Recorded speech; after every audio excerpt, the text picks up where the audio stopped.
नमस्कार, मैं Rakesh Kumar. GSN GK world में आपका स्वागत है। जैसा कि हमने आपसे वादा किया था कि कोरोना के काल में जब कक्षाएं हर जगह स्थगित हैं, तो वैसे में हम ऑनलाइन माध्यम से आपसे जुड़ेंगे और ऑनलाइन एजुकेशन की व्यवस्था हम आपको करवाएंगे। उसी के तहत जीएसएन जीके वर्ल्ड के माध्यम से हम आप तक पहुंचने का प्रयास कर रहे हैं।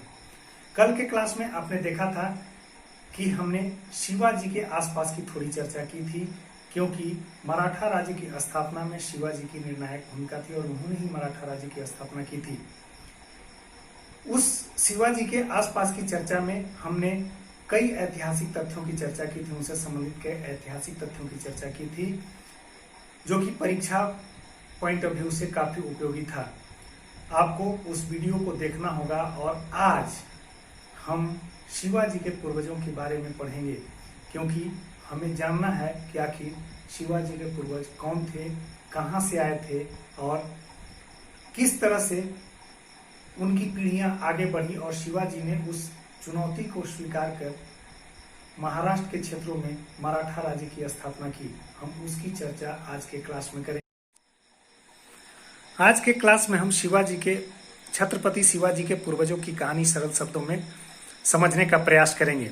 जैसा कि आपको पता होगा, 1303 ईस्वी में मेवाड़ जो राजस्थान का एक क्षेत्र है, वहां पर अलाउद्दीन खिलजी का आक्रमण हुआ था। उस मेवाड़ से सज्जन सिंह नाम के एक व्यक्ति प्रवासित होकर के महाराष्ट्र के क्षेत्र में चले गए थे। सज्जन सिंह सिसोदिया वंश से संबंधित थे। आपको यह भी पता होना चाहिए कि जब कोई व्यक्ति या वंश किसी क्षेत्र से प्रवासित होकर किसी अन्य क्षेत्र में जाता है, तो उसे स्थापित होने में काफी वक्त गुजारना पड़ता है और उसकी कई पीढ़ियां ऐसे ही गुजर जाती हैं। सज्जन सिंह की 5वीं पीढ़ी उग्रसेन की थी और इनके 2 पुत्र हुए, एक कर्ण और दूसरे शुभकर्ण। शुभकर्ण के वंशज ही भोसले कहलाए और आज भी महाराष्ट्र में विद्यमान हैं। शुभकर्ण के पौत्र बालाजी भोसले के 2 पुत्र हुए, पीठोजी और मालोजी।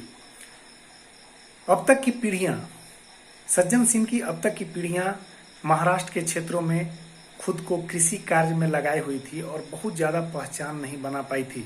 लेकिन बीठोजी और मालोजी में सैन्य कर्मी के गुण थे और उनमें संगठन की क्षमता थी।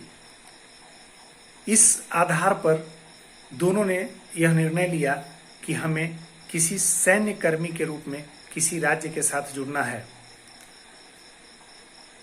इन दोनों के शौर्य और सैन्य संगठन की क्षमताओं को देखते हुए सिंदूर खेड़ के जागीरदार लखूजी जाधव ने बॉडीगार्ड के रूप में अपने यहाँ नियुक्त किया। लेकिन इनके सैन्य संगठन और इसकी कुशलता की भनक अहमदनगर राज्य के वजीर मलिक अंबर को मिली। मलिक अंबर ने मालोजी को अपने राज्य में आमंत्रित किया और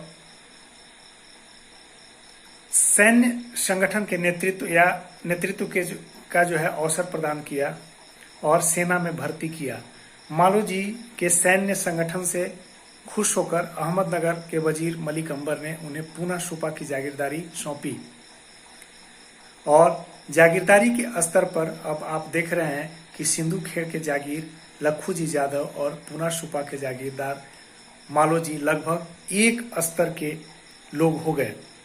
उस स्थिति में सिंधु खेड़ के जागीरदार लखूजी जाधव ने, जिनके यहाँ मालोजी एक समय में बॉडीगार्ड के रूप में अपनी नौकरी की शुरुआत की थी, उसी के जागीरदार लखूजी जाधव ने अपनी पुत्री की शादी, जिसका नाम जीजाबाई था, मालोजी के पुत्र शाहजी से किया।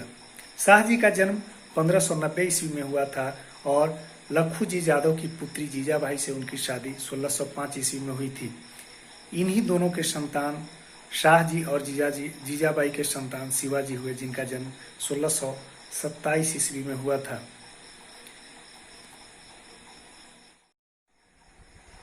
जीएसएन जीके वर्ल्ड के तमाम अपडेट्स के लिए आपको हमारे चैनल से जुड़ना होगा, आपको हमारे चैनल का विजिट करना होगा।